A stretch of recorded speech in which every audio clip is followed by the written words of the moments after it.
It's a great joy to be able to welcome you to Great St Mary's, the University Church, for our contributions towards this year's Cambridge University Festival of Wellbeing.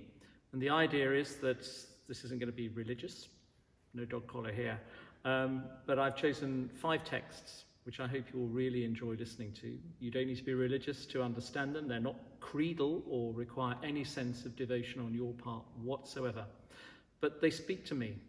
And I hope they'll speak to you too.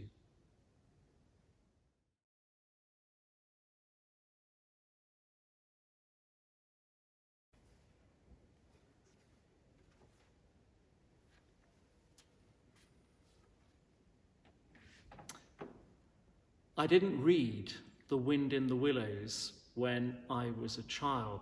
I don't come from a very bookish household. We hardly had any books in our house when I was growing up at all. Which is probably just as well, because I think that The Wind in the Willows is actually quite an adult book.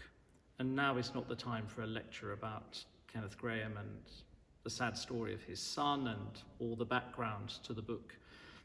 I do like, though, the story about when the book was first released and the Times critic wrote, "As a contribution to natural history, the book is negligible."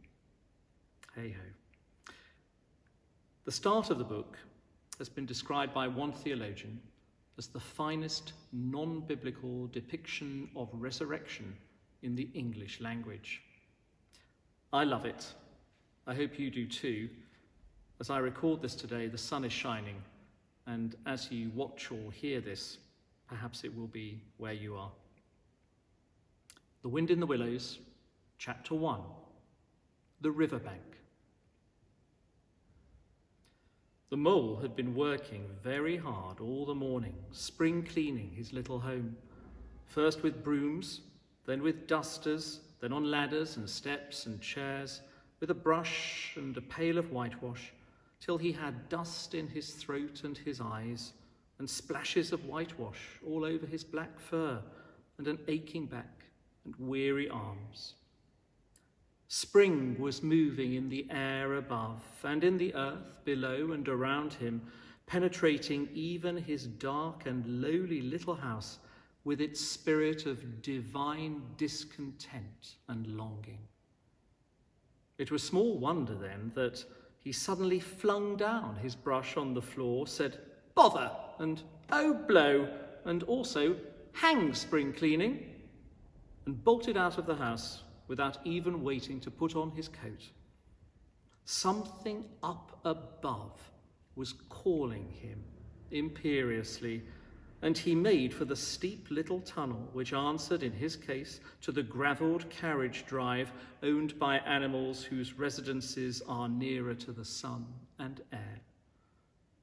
So he scraped and scratched and scrabbled and scrooged, and then he scrooged again and scrabbled and scratched and scraped, working busily with his little paws and muttering to himself, up we go, till at last, pop, his snout came out into the sunlight, and he found himself rolling in the warm grass of a great meadow. "This is fine," he said to himself. "This is better than whitewashing." The sunshine struck hot on his fur. Soft breezes caressed his heated brow, and after the seclusion of the cellarage he had lived in so long, the carol of happy birds fell on his dulled hearing almost like a shout.